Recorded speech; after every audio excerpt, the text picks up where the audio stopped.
Welcome to this new episode. Today, we're going to talk about one of my favorite topics, and that's how to set and smash goals that expand you. Like, the biggest mistake I see female entrepreneurs make is that they obsess over their end result. All they care about is hitting that 10K month. And if this is you, you are missing the mark. Like, get obsessed about the process that will lead you to your results, like clicks, leads, masterclass conversions, whatever it is to you, but learn and refine every single part. Master the process and you'll master your results. Like, pulling a number out of thin air and holding the vision is not a strategy. All this and more in this episode. And while I'm sitting here, and whether you're watching this on YouTube or on any podcast platform, but I don't know about you, but this week or the last 4 days is my period. And I always use this as such a big excuse to eat chocolate. So just before recording and sitting down to record this podcast episode, I got myself like this beautiful piece of, call it a brownie, call it a chocolate cake, whatever, but it is freaking delicious. So if you are like me, I see you. And is it life meant to indulge ourselves? Like, I totally live a 80-20 principle where 80% I'm healthy and I'm disciplined, and 20% I am absolutely not. So, for today on goals and setting and smashing goals like a powerhouse CEO, like, I am running a masterclass on this exact topic because it rapidly became one of my personal favorites to teach, and I want to share how that came about. Like, last year, and this was before I fully had the bravery to niche down and focus on female entrepreneurs. So I was working with all types and sorts of women because I was thinking, like, I want to serve them all. I can help them all. Well, definitely fear there. But before I made the transition, I started to work, accidentally, quote unquote, with female entrepreneurs. And one of them was a 7-figure entrepreneur. And she initially came to me because she felt stuck personally. She felt she wasn't being the woman that she felt she could be. There was a lot of self sabotage, negative self talk, a lot of doubt, a lot of fear. And she was like, right, I am done with it. Like, I'm freaking leading $1 million business. And while we worked together, our working relationship progressed. So I no longer was only helping her with the emotional and mental and spiritual side of her success, but also because I have a background leading the operational side of a multi 7-figure business. Like, I was the general manager, but the general manager at that time, I reported into our CEO. But the difference was that he was leading the whole of Europe while I was looking after a country. In fact, two countries, Netherlands and Belgium. So I basically was running the show of two countries all on my own. Again, the operational side. So I am highly skilled, trained. I grew a kink when it came to Excel sheets, spreadsheets, forecasting, tracking your metrics, like all those kind of things. And she by nature was a creative.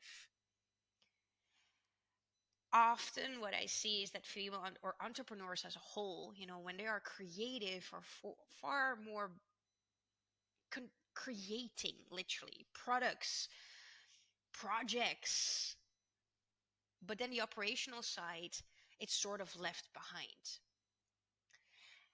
And what I realized there is that sometimes our zone of genius, and this is a reminder for you too, are the things that are so normal for us. Like, we think, like, doesn't everyone do this? Because working with her made me realize, when I stepped into her business and I did operational audit, is that she was sailing her ship blindly. What I mean by that is no goals, no KPIs, She wasn't looking at her key metrics. Like there was nothing in her business that being tracked. And I honestly was a little shocked. But she did her best. Like, you don't know what you don't know. Like I am blessed that I was trained and worked in that capacity for over 5 years, managing huge multi-million accounts as well. So I had to, because if there's one thing about a multi-million business is you cannot wing it. But in fact, none of our businesses should be winged. Like the reason you're here is because you hold a big vision in your heart. You have big aspirations, a huge desire to leave an impact on this world, to make difference. There's no winging it. That means that saying goodbye to the idea of being a small business owner or a startup or someone who's just figuring it out. You are a freaking CEO. You are a powerhouse. You are leading your business. You are leading the show. Are you? Because each and every one of us, obviously, we do the best with what we have. And again, we don't know what we don't know. And most of us haven't spent years in the kitchen of $1 million business. So we don't know the operating systems, the dashboards, the forecasts, like everything that it takes. So again, I was reminded of something that was so normal to me, quote unquote, because I thought, like, everyone does that. And I slowly started to help her implement all these systems. And when I say sailing blindly, is what I mean is imagine driving a car without a gas tank, or with a gas tank, but without the gas meter. And without knowing how many miles an hour you are actually driving. How comfortable would you be driving your car, having no clue? Having no goals is the equivalent of getting in the car, not knowing where you desire to go.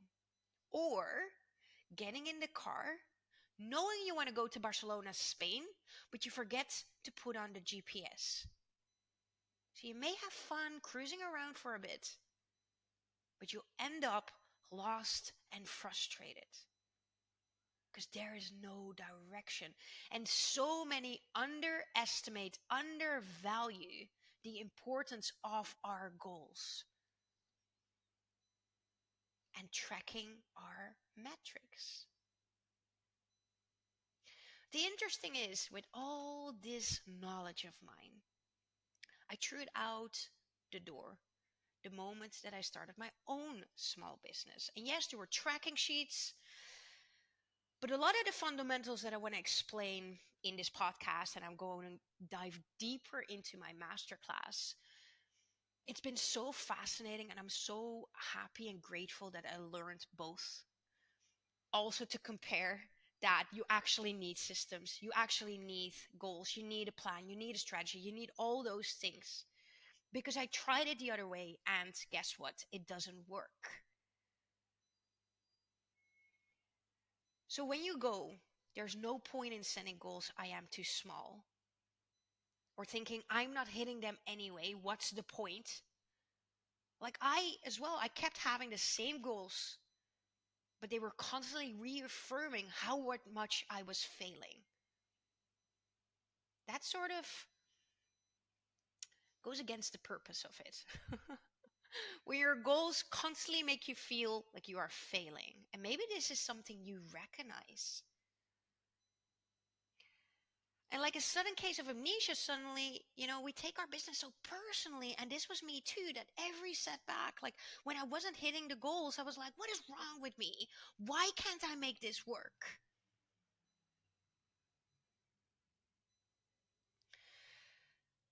So the reason why I'm focusing this on a masterclass is that I've been noticing that this is what most of my clients find the most fun, module inside my program because it's expansive and it helps you shift your mindset around what it is, what it does, because it should drive you, fuel you, move you.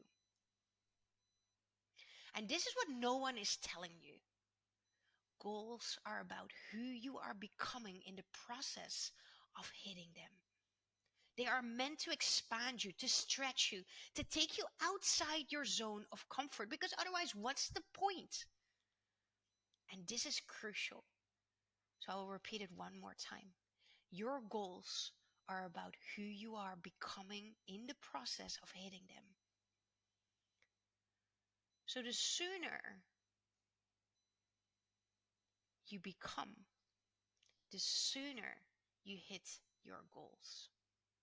And I'm going to end this podcast episode with an exercise that will land this or bring this home. But I want to start with sharing like 5 mistakes or misconceptions around goal setting. And number one is don't set logical, realistic goals. Like, who is that? Maybe this is you. If you desire realistic growth, and this is that saying, if you keep doing what you did, you keep getting what you got. But again, I know you're here because you hold a big vision. You don't desire realistic growth. Realistic growth is, the average person who has a job, who works a 9 to 5. They do realistic growth. You are here. You became an entrepreneur for expansive growth. It's your nature. So that means you need to look at your goals and your business differently. And I love this quote from Amanda Frances. If you want a big, expansive life with big, expansive results, it's time to give up goals that are practical and logical. It's time to think in a big, expansive way. It's time to make decisions from a big, expansive place. So you need to feel expansive first. And that takes a huge amount of self-belief, of trust within yourself. And as long as you hold fear around hitting it, your goal, maybe not having goals at all, because what's the point? It will only lead to disappointment. So if there's fear, you're operating on the 180-degree spectrum of trust, the other side of the spectrum. Fear and faith. This is the journey of becoming. You have to believe it first. And it's so important for you to remove the pressure of hitting it. Instead, work on your alignment and trust. Because if you look at the pressure, imagine yourself being thirsty. Like, you've been outside, maybe it's been 30 degrees, you haven't had any water for hours. So you come in, you run through the door, and you're like, I'm thirsty. And you get yourself a glass of water, whatever it is that you desire to drink, and you put it in your mouth, and you're like, the sound of drinking. Or maybe it's a drink that you really, really love. Like, obviously, water doesn't have like an amazing taste, right? But anything else that you love, but you're so thirsty and you drink it like all the way down, you down it. You don't taste it. That's what fear and the pressure of hitting it does. Everything is energy. So what it does is contracting. It's forcing. There's so much thirst, so much need,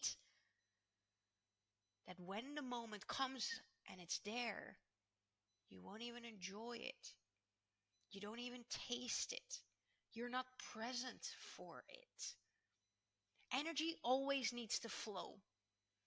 And it's a constant balance between in and out, giving and receiving. So as long as you keep control, because that's what the pressure is, you want to control the outcome because you want to have it your way. Only one way, and that's your way.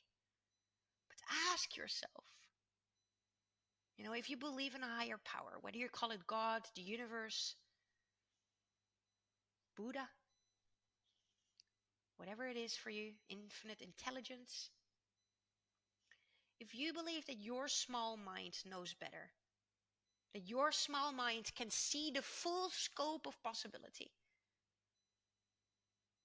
or can you trust and lean in?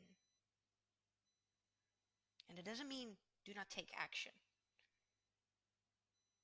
It doesn't mean do not make bold moves. But when you go all in energetically, sorry,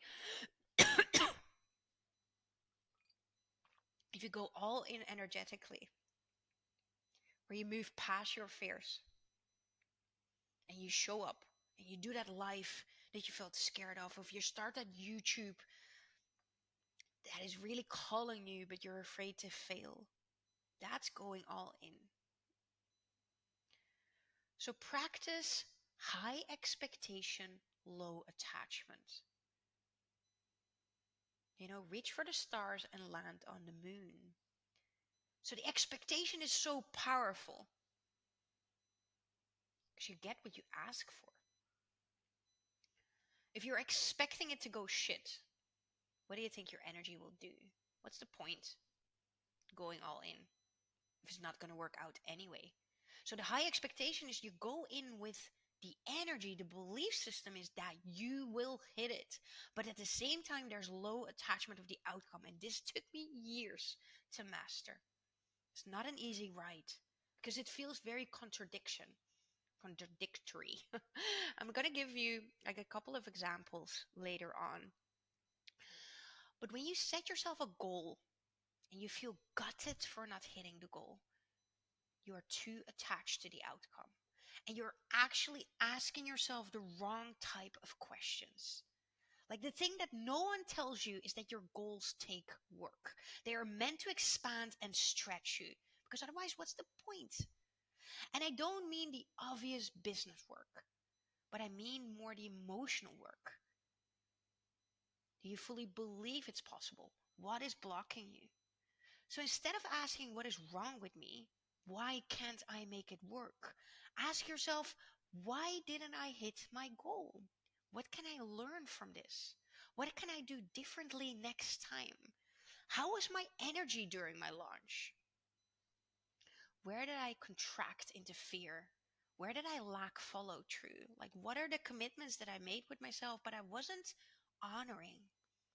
Like, for example, you committed or taught, felt inspired to go live 3 weeks in a row, but you didn't do it. That's checking in with yourself and taking radical responsibility for your results. And I said this before, but how do you learn to ride a bike?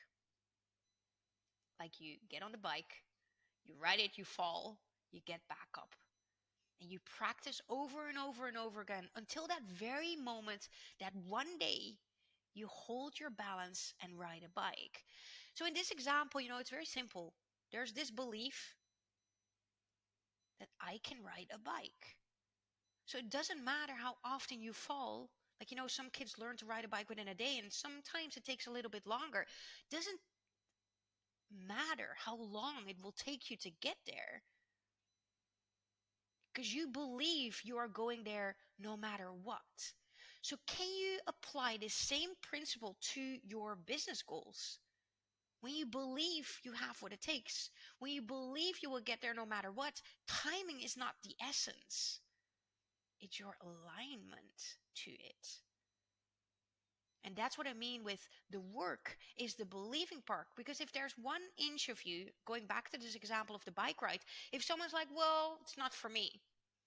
Everyone else can ride a bike, but not me. I don't know if I am capable. It looks scary. There's no motivation to get on the bike, to ride, to fall, to get back up, to practice over and over again. The motivation only comes when you fully believe and are fully committed to the process. And to bring home the concept, of what I started this episode with, don't focus on the end result, but master the process. Here's a story that will help this land. When I started my fitness journey, and if you don't know me, I am a fit girl nowadays, a fit woman. I never saw myself as being fit. I always was the one that went into the gym, bought myself a gym, whatever you call it, worked out for a couple of weeks, and then I was just a sponsor. For years, I was struggling with, I wouldn't say struggling with my weight, but I gained weight. And I was really like up and down. And it didn't felt like something that I was controlling, that I was fully in control at. And it was my body, like. And it's hard to say out loud, right? Because if you would look at me, if I was looking at myself, like, it's not that I was fat, for lack of a better word. I still, quote unquote slim, but I didn't feel healthy and good in my body. And to me, that's the only true measurement. How do you feel? Not what society preaches, what normal. You can do a lot of work into self accepting, but it's just more, how do I feel? Do I feel comfortable in my body? Do I feel excited? Do I feel energetic? Do I feel alive? And I know that a couple of years back, I lost, must have been 5 kgs, if not more. I felt so light. I felt so alive. I felt so energized. So I knew that difference as well. Like, I know there's a better way. But when you go into fitness, thinking about goals, there are different fit goals. Losing weight, gaining muscle, or getting toned are all very different goals that require a different strategy. That's why it's so important to get clear about what it is you want and be specific. How do I desire to feel?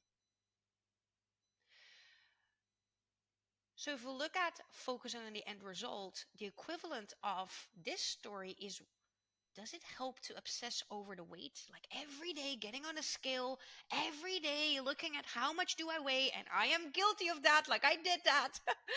So I'm talking out of experience here. And like, no, it doesn't work.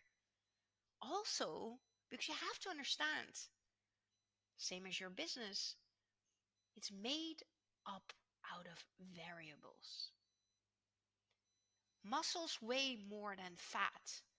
So if I would getting frustrated and annoyed because I was actually gaining weight, something really good was happening. I was getting rid of fat and I was gaining muscles. But then it's not only exercise, it's not only doing the right type of exercises in the gym. It's also, what do you do outside of the gym? Because you can go to the gym 5 times a week, but then if you eat cake all day long and you're not taking care of yourself and you're forgetting to eat, or you overeat, or you drink too much, like whatever that is, still it won't get you to your result. So that's why, don't focus on the end result. Focus on mastering the process. All these little things. And for me, it was the right amount of protein. It was the type of exercises around fitness. It was, you know, you name it.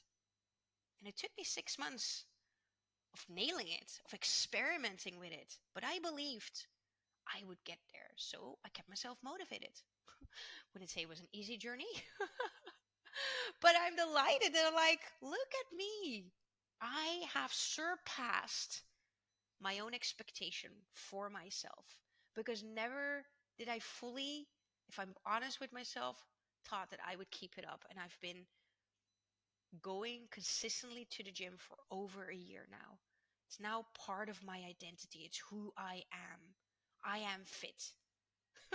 Like even the other day, I was at a gym, a new gym, and it was like, well, you're fit. And I was like, oh, I am fit. New identity. And this is what I want for you too, on your level, whatever you desire to be, whatever identity you like to adapt. You have the power. Like, you are so much more than you think you are. With the emphasis of think. It's the stories that we create around who we believe we are. Then, second, goals are the starting point of every manifestation practice. Like ask and you receive, and it's sort of coincided with the last point, but this is why it's so important to have goals and to be specific. I want 10,000 euros. Okay, but does it matter how?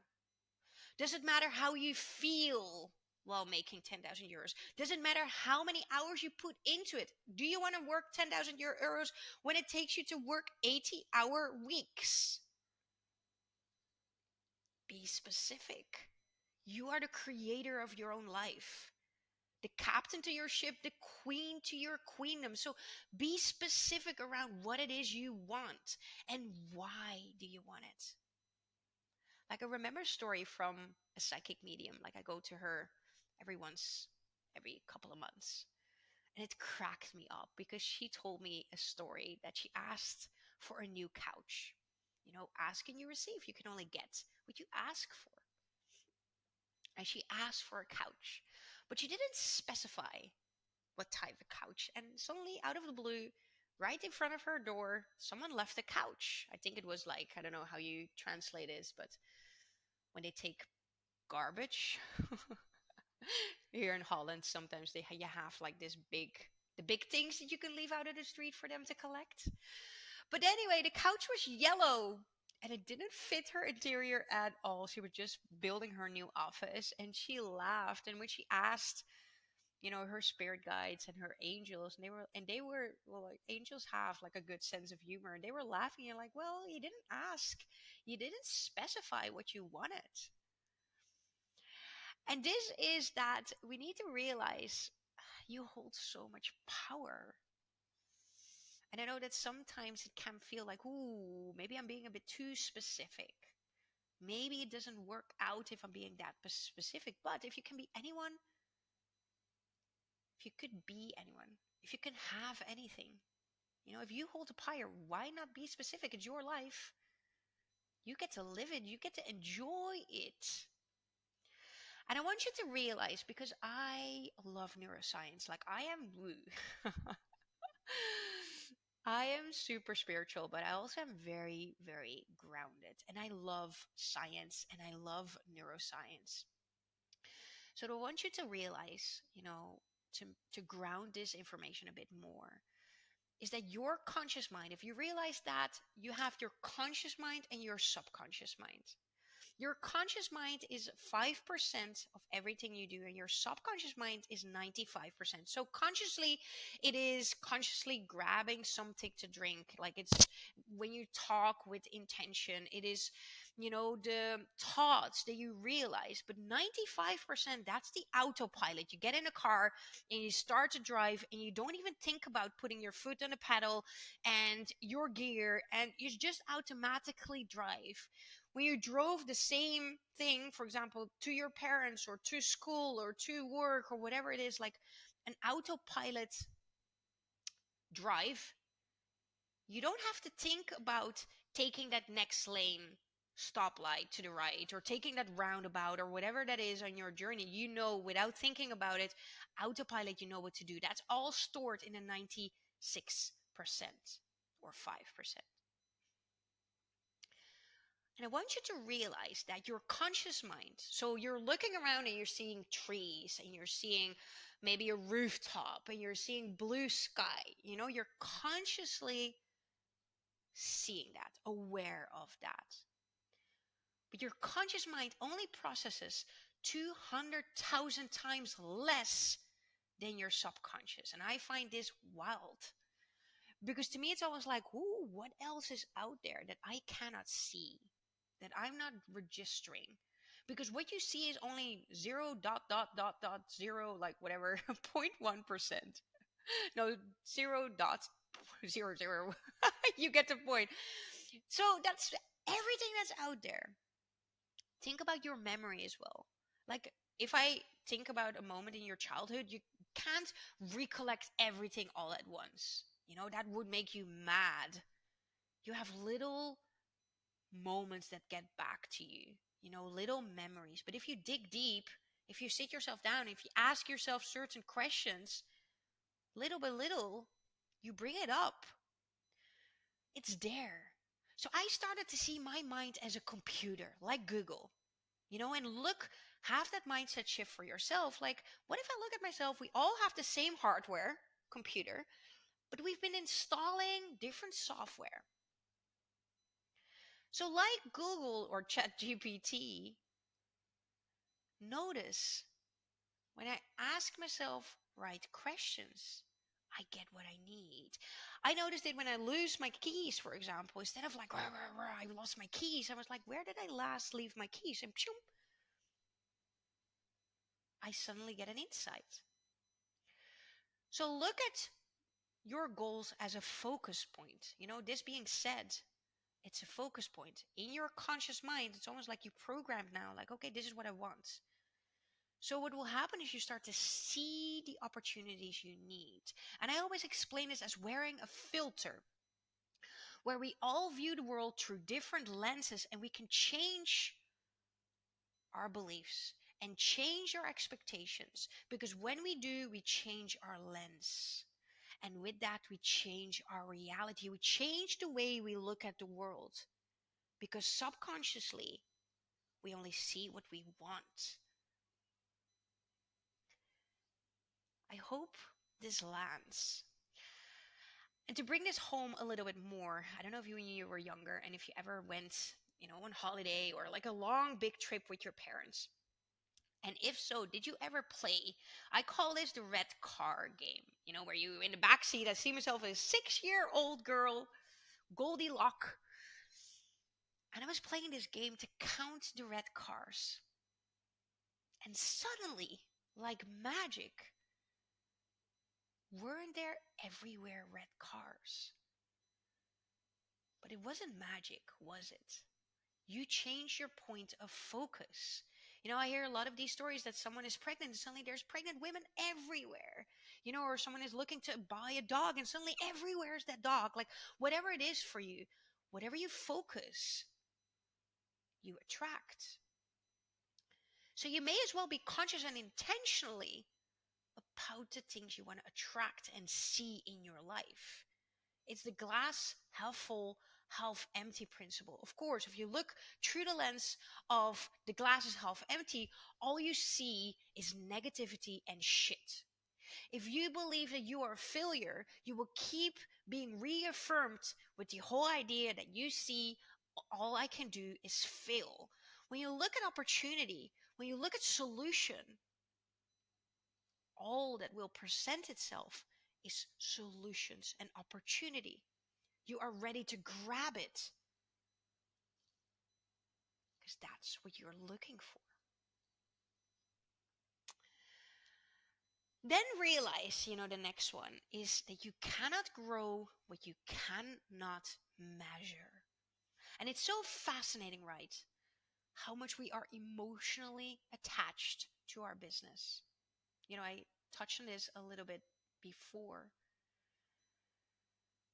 And I always say, to adapt the mindset of an adventurer, but you could also say a scientist.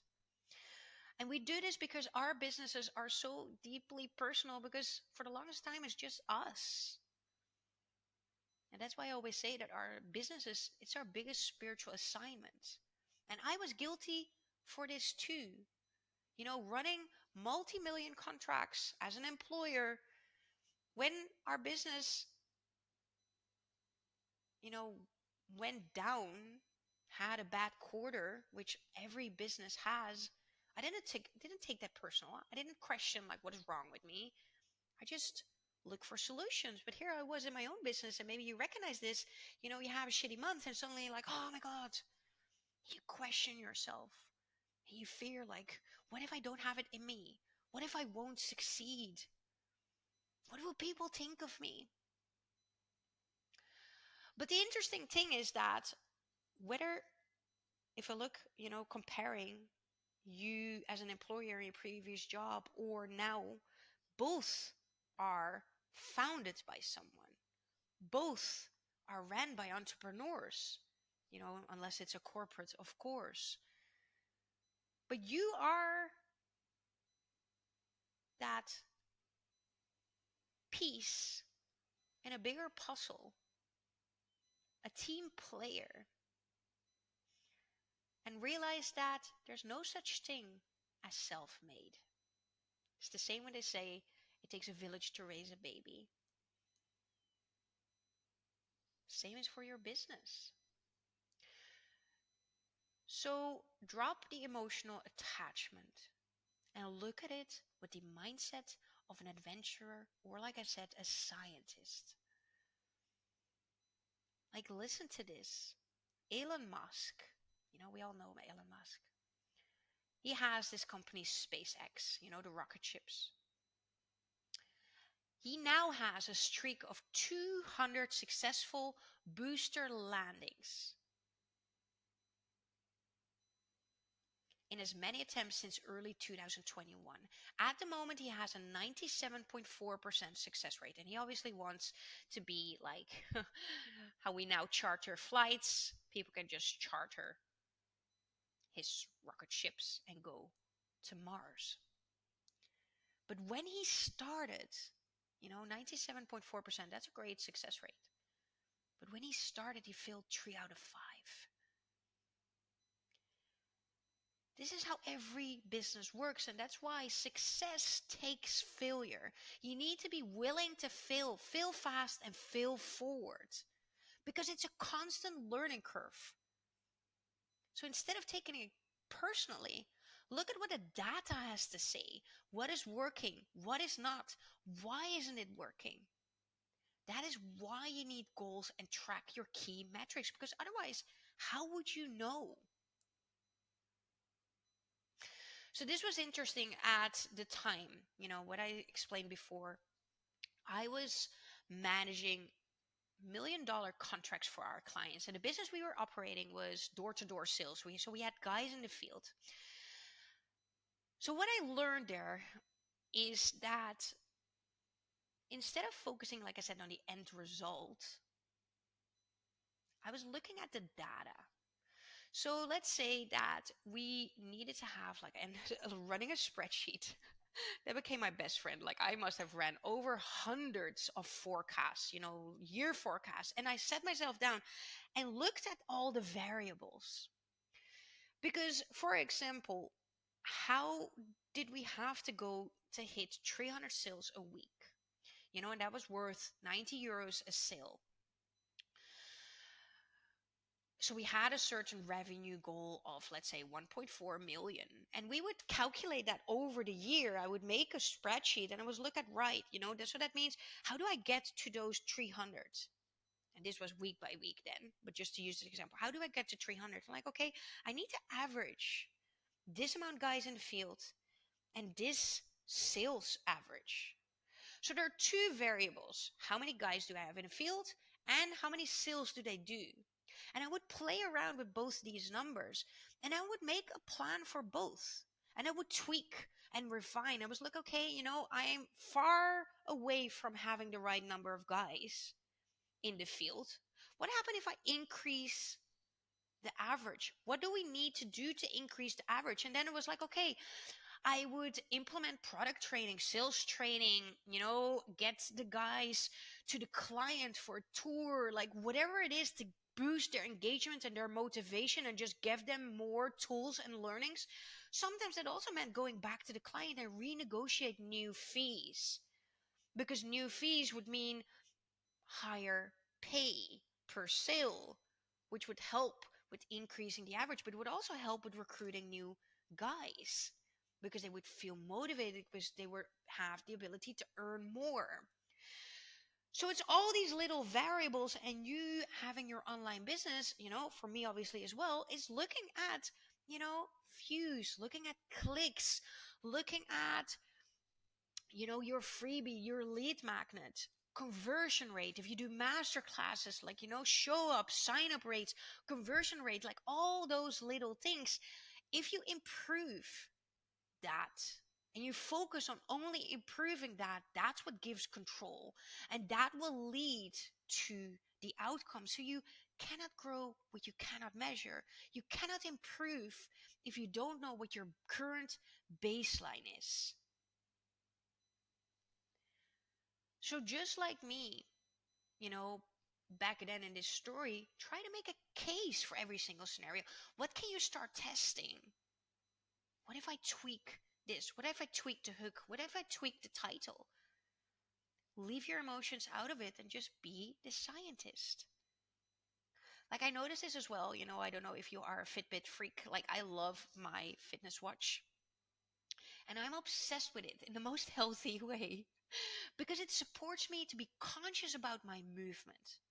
And when I started to work from home, I was shocked because when I looked at my data, I only walked 1,400 steps a day and my goal is 10,000. Like maybe you're just like me and you love your smartwatch, but you also know it's all about being intentional. Because now when I look at it midday and I was like, wozers, I haven't moved a bit. What it helps me to empower me to actually go outside. Because my health, my level of energy is my everything. And my exercise will keep me sane. It helps and supports my mental health. I'm way more inspired. I'm way more connected. I'm way more motivated. It helps with my productivity. And this goes for you too. So it's about putting in that effort because you know the data, in this case, to move and exercise. And to me, I see it like playing a game, like competing with myself. Every day I want to get better, stronger, wiser. But previously, I did that with that harsh inner critic because I felt I wasn't good enough. But now it's because I love myself so much that I deserve more. Fear or faith? So ask yourself, what is your driver? And what can you start improving in your life and in your business? And for us entrepreneurs, it's all interconnected. It's not only the business, it's not only life, it's holistically. When our business is shit, we're not having a great life. When our relationship sucks because we're only working, we're not having a great life. It's about finding balance in it all. And that's hard. I get it. Robin Sharma, one of my most favorite authors, his quote is, "Small daily improvements over time lead to stunning results. Focus on the 1%." And this is also when it comes to goal setting. When you have a goal, I don't like the word realistic, but if you have a goal that's far out of reach simply because you don't believe you can hit it, sometimes we undervalue what we can do when we look and take small steps. Small daily improvements over time lead to stunning results. So if every day slowly you focus on doing a little bit, if I'm looking at the Fitbit words, so going outside, like even if it's for half an hour a day, 10 minutes a day, and you build that up, you will feel way more energized and healthier in your body come a couple of weeks. Then this next point, are you having enough blue sky time? So what I shared at that time, when I was in that sales business where we had sales guys in the field, it was very an American motivational speaking type of business and culture. So every quarter we would have these events and people from within our business would have keynote speakers or speech. And one of them I will never forget is Michael Scully. And his topic, like sometimes words you can take on for the rest of your life. And he shared this topic with a whole room talking about the importance of blue sky time. And it hits so home for me. And what he was talking about and what he meant by blue sky time is that we are so tempted that we are caught in the day-to-day time of running our business. We wake up, and this was me as well.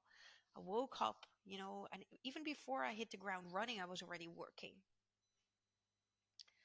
non-stop relentlessly from 8 to 8, multitasking, emails and product listings and logistics and SEO and social media and then admin, like all the things all at once. But I was doing that over and over and over again. And I, at one point, and maybe you recognize this, I felt like a dog chasing its tail. It was exhausting. And I felt like I wasn't moving forward. Like I was constantly stuck in that loop of grinding, of working, of chasing. And it just felt hard. This was obviously after I heard this topic. But sometimes it lands when you're going through the motions yourself and you're like, fuck, this is what he meant. Because it's very easy to work in our business, but are you working on your business? And blue sky time is allowing yourself time, like literally where you sit back and you allow yourself space to contemplate without a necessary plan. You can ask yourself questions for sure, but just to have time to think. What is working? What isn't working? What could I be doing? Like strategic downtime. Because often our brightest, best ideas, they land in the moments where there's space. Like, have you ever noticed that your best ideas always come in the shower? And have you ever wondered why? Because usually in the shower, we're in a state of surrender. There's no control. There's not doing anything. We're there under the rain of the water. And we relax. We calm down. We chill down our nervous system. And we just be there in the moment. And suddenly there's space for ideas and inspiration. And I noticed this during those events as well. We would do, and we call it R&R events, and we would be out of the office for 5-6 days, and we would go to an amazing sunny place with a 5-star hotel and listen to all these keynote speakers, and it was amazing. And it always sticked with me that every time I was there and I was taking myself out of the day-to-day running of the office, that I would come back with a whole list of things ready to implement. I felt so inspired. Like I had this surge of ideas, things I wanted to implement. So, where can you create more blue sky time? And this is where my masterclass is all about, actually. It's called Smash Your Business Goals. And I made it yesterday, it popped into my mind. It's like a CEO boardroom, like walking into your own CEO boardroom, the room where you strategize and create, goals and a plan how to hit them, taking time out of your office, out of your day to day work to work on your business, zooming out. So, three things you can start focusing on right now. First, set a goal and use your imagination. Like, be specific and also let it flow to what comes to mind. Like, for me, a very fun way of setting goals as well, or being intentional, is list 10 things of how cool would it be if. Like, and that's your imagination. That's being a creator. Like, what would be really, really exciting, cool? And when it comes to your business, set a goal, but then also clarify how do you want it to be and feel. Especially the feeling is important. What can you start doing to bring this to reality? And actually, this is something that will really help every morning, before starting the hamster wheel or to be caught in the rat race. Two things. Start your day asking yourself, what are two things I can do today that will move me closer to my goal? Forget all the other tasks on the to-do list. Make this your priority. And then, if there's time left, you can finish your to-do list. But this is how you move the needle. And when you have your goal, think your way backwards. What do I need to do to get myself there? What do I need to start doing? What do I need to let go? Do I have the right skills? Do I have the right knowledge? Do I have the right habits and routines to bring this in reality? Like, what do I need to learn? Who do I need to be?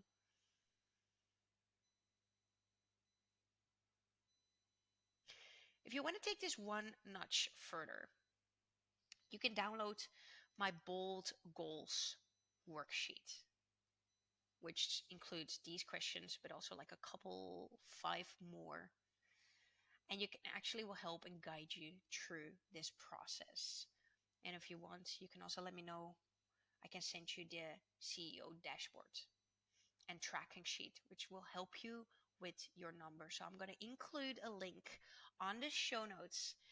And for now and for today, thank you so much for being here with me again. Or maybe today was your first time, and I totally, totally appreciate you being with me till the end. Thank you. I wish you an amazing day, and let's today be something amazing to you.